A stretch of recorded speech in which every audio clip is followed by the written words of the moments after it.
ناظرین، حضرت یونس علیہ السلام کی قوم کے لوگ موصل کے علاقے کے ایک بڑے شہر نینوا میں رہتے تھے اور کفر و شرک میں مبتلا تھے۔ اللہ تبارک و تعالیٰ نے حضرت یونس علیہ السلام کو ان کی طرف بھیجا۔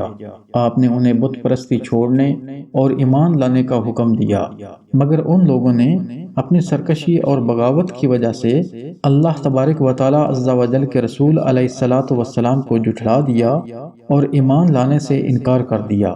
حضرت یونس علیہ السلام نے انہیں خبر دی کہ تم لوگوں پر اللہ تعالیٰ کے حکم سے عنقریب عذاب نازل ہونے والا ہے۔ ان لوگوں نے آپس میں مشورہ کیا کہ حضرت یونس علیہ السلام نے کبھی کوئی بات غلط نہیں کہی ہے۔ دیکھو، اگر وہ رات کو یہاں اسی شہر میں رہے پھر تو کوئی خطرہ نہیں، اور اگر انہوں نے رات یہاں نہ گزاری تو سمجھ لینا چاہیے کہ عذاب آئے گا۔ جب رات ہوئی تو حضرت یونس علیہ السلام وہاں سے تشریف لے گئے اور صبح کے وقت ہی عذاب کے آثار نمودار ہو گئے۔ آسمان پر سیاہ رنگ کا ہیبت ناک بادل آیا، بہت سارا دھواں جمع ہوا اور تمام شہر پر چھا گیا۔ یہ دیکھ کر انہیں یقین ہو گیا کہ عذاب آنے والا ہے۔ انہوں نے حضرت یونس علیہ السلام کو تلاش کیا تو وہ دور دور تک کہیں نظر نہ آئے۔ اب انہیں اور زیادہ اندیشہ ہوا، چنانچہ شہر کے تمام لوگ خوف خداوندی عز و جل سے ڈر کر کانپ اٹھے، اور وہ سب کے سب اپنی عورتوں، بچوں بلکہ جانوروں کو بھی ساتھ لے کر اور پھٹے پرانے کپڑے پہن کر روتے ہوئے جنگل کی طرف نکل گئے، اور رو رو کر صدقے دل سے حضرت یونس علیہ السلام پر ایمان لانے کا اقرار کرنے لگے۔ شوہر سے بیوی اور ماں سے بچے جدا ہو گئے، اور سب نے بارگاہ الہی میں گریہ وزاری شروع کر دی اور عرض کرنے لگے کہ جو دین حضرت یونس علیہ السلام لائے ہیں ہم اس پر ایمان لاتے ہیں۔ چنانچہ انہوں نے سچی توبہ کی اور جو جرائم و مظالم ان سے ہوئے تھے انہیں دور کیا، اور ایک دوسرے سے معافی تلافی کرنے لگے۔ اللہ تعالیٰ سے اخلاص کے ساتھ مغفرت کی دعائیں کی تو پروردگار عالم نے ان پر رحم فرمایا اور ان کی دعا قبول فرمائی، اور اچانک دھواں اور عذاب کی بدلیاں رفع ہو گئیں، اور تمام لوگ پھر سے شہر میں آ کر امن و سکون سے زندگی گزارنے لگے۔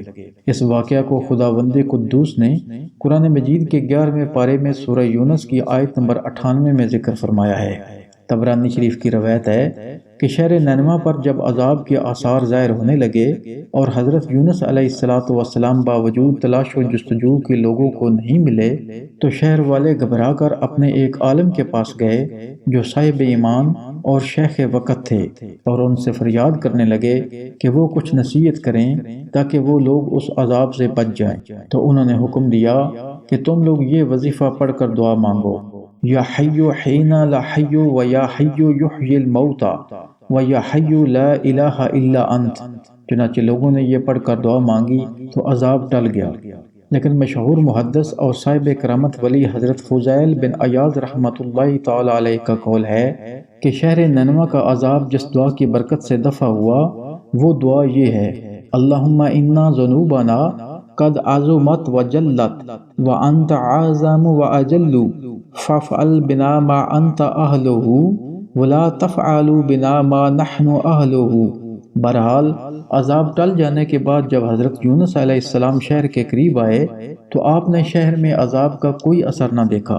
لوگوں نے عرض کیا کہ آپ اپنی قوم میں تشریف لے جائیے، تو آپ نے فرمایا کہ میں کس طرح اپنی قوم میں جا سکتا ہوں؟ میں تو ان لوگوں کو عذاب کی خبر دے کر شہر سے نکل گیا تھا مگر عذاب نہیں آیا، تو اب وہ لوگ مجھے جھوٹا سمجھ کر قتل کر دیں گے۔ آپ یہ فرما کر اور غصے میں بھر کر شہر سے پلٹ آئے اور ایک کشتی میں سوار ہو گئے۔ یہ کشتی جب بیچ سمندر میں پہنچی تو کھڑی ہو گئی۔ وہاں کے لوگوں کا یہ عقیدہ تھا کہ وہی کشتی سمندر میں کھڑی ہو جایا کرتی تھی جس کشتی میں کوئی بھاگا ہوا غلام سوار ہو جاتا ہے۔ چنانچہ کشتی والوں نے قرعہ نکالا تو حضرت یونس علیہ السلام کے نام کا قرعہ نکلا، تو کشتی والوں نے آپ کو سمندر میں پھینک دیا اور کشتی لے کر روانہ ہو گئے، اور فوراً ہی ایک مچھلی آپ کو نگل گئی، اور مچھلی کے پیٹ میں جہاں بالکل اندھیرا تھا آپ مقید ہو گئے، مگر اسی حالت میں آپ نے آیت کریمہ لا الہ الا انت سبحانک انی کنت من الظالمین کا وظیفہ پڑھنا شروع کر دیا تو اس کی برکت سے اللہ تعالیٰ نے آپ کو اس اندھیری کوٹڑی سے نجات دی اور مچھلی نے کنارے پر آ کر آپ کو اگل دیا۔ اس وقت آپ بہت ہی نحیف و کمزور ہو چکے تھے۔ اللہ رب العالمین کی شان کہ اس جگہ کدو کی ایک بیل اگ گئی اور آپ اس کے سائے میں آرام کرتے رہے۔ پھر جب آپ میں کچھ توانائی آ گئی تو آپ اپنی قوم میں تشریف لائے اور سب لوگ انتہائی محبت و احترام کے ساتھ پیش آ کر آپ پر ایمان لائے۔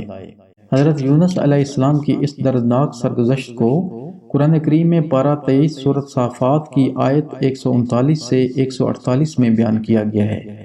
نینوا والوں کے واقعہ سے پتہ چلتا ہے کہ جب کسی قوم پر کوئی بلا عذاب بن کر نازل ہو تو اس مصیبت یا بلا سے نجات پانے کا یہی طریقہ ہے کہ لوگوں کو توبہ استغفار میں مشغول ہو کر دعائیں مانگنی چاہیے۔ تو امید ہے کہ بندوں کی بے قراری اور ان کی گریہ وزاری پر ارحم الراحمین رحم فرما کر بلاؤں اور مصیبتوں کے عذاب کو دور فرما دے گا۔ اس کے علاوہ حضرت یونس علیہ السلام کی دل دہلا دینے والی مصیبت اور مشکلات سے یہ ہدایت ملتی ہے کہ اللہ تعالیٰ اپنے خاص بندوں کو کس طرح امتحان میں ڈالتا ہے، لیکن جب بندے امتحان میں پڑھ کر صبر و استقامت کا دامن نہیں چھوڑتے اور عین آزمائشوں کے طوفان میں بھی خدا کی یاد سے غافل نہیں ہوتے تو ارحم الراحمین اپنے بندوں کی نجات کا غیب سے ایسا انتظام فرما دیتا ہے کہ کوئی اس کو سوچ بھی نہیں سکتا۔